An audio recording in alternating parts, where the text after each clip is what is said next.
અને આશા કરું છું બધા માં દેશો। તો મિત્રો બહાર કેટલી ગરમી છે એટલે આપણે અહીં પંખા હેઠે નીચે બેઠા છીએ મિત્રો। આપણે ચાર્જિંગ લેવા જઈ રહ્યા છીએ। તો મિત્રો આપણું ચાર્જિંગ આવી ગયું એટલે આપણે લેવા જઈ રહ્યા છીએ મિત્રો। તો મિત્રો આપણું ચાર્જિંગ લઈ લીધું છે ફાઇનલી।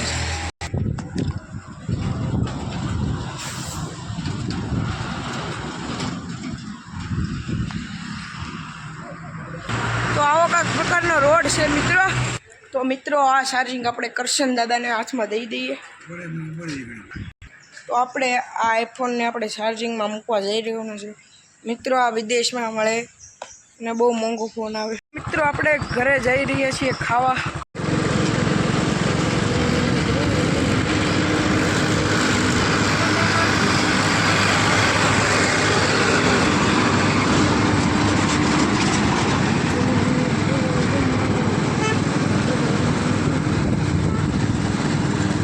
મિત્રો આ અલંગની મઢી છે, તમે જોઈ શકો છો।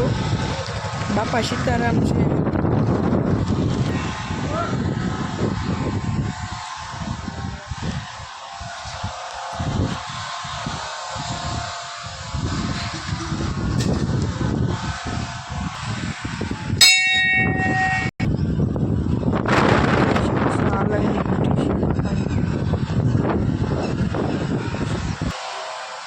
બાપા સીતારામની સરસ મજાની મૂર્તિ પણ છે મિત્રો। આપણે દર્શન કરીને નીકળી ગયા છીએ ઘર તરફ નીકળી ગયા છીએ। મોટા ભાઈ છે, લાઈક કરવાનું કહી દો મોટા ભાઈ। મિત્રો મારા મોટા ભાઈ આગળ એક તમને જૂના જમાનાનું ભજન સંભળાવ્યું છે। એક જૂના જમાનાનું ભજન સંભળાવો। ગાવ કીર્તન ગાવ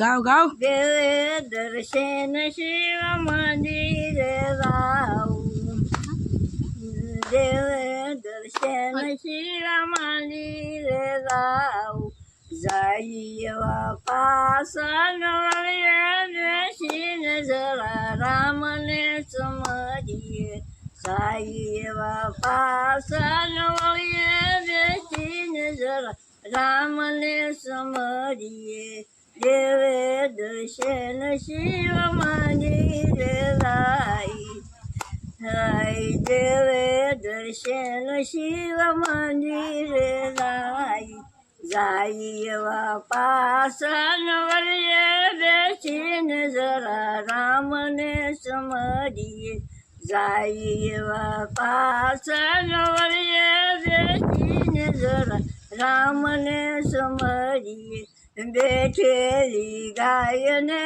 પાટું નો મારીએ, બેઠેલી ગાયને પાટું નો મારીએ, દીકરીને રાંડનો કરી બેસીને જરા રામને સમજીએ, દીકરીને રાંડનો કરી બેસીને બસ ઋષિભાઈને સસ્પેન્ડ કરજો અને કોમલ કરજો અને લાઈક કરજો।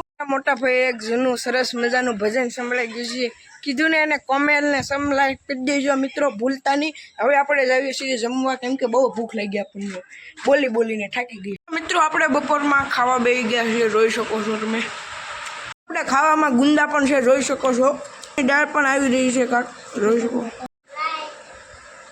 મિત્રો આપણે જમી લીધું છે ને હવે જઈએ આમ પલોટ બાજુ નીકળીએ ધીમે ધીમે। મિત્રો ફાઇનલી આપણે દુકાને આવી રહ્યા છો, ગુલ્ફી ખાઈ રહ્યા, જોઈ શકો છો। આ દુકાને બધું મળી રહે અહીંયા।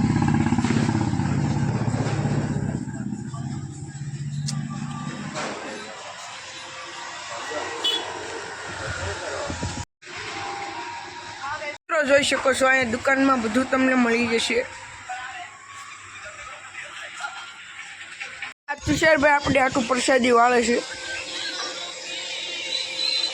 મિત્રો આપણે જમીને આવી ગયા છીએ પલોટ બાજુ। તો આપણે પલોટ આવી ગયા છીએ। તો મિત્રો આપણો બ્લોગ અહીંયા જ ખતમ કરીએ છીએ, આગળ નથી વધારવું કેમ કે બહુ લાંબો થઈ ગયો। તો મિત્રો લાઈક કરજો, શેર કરજો અને સબસ્ક્રાઈબ કરજો।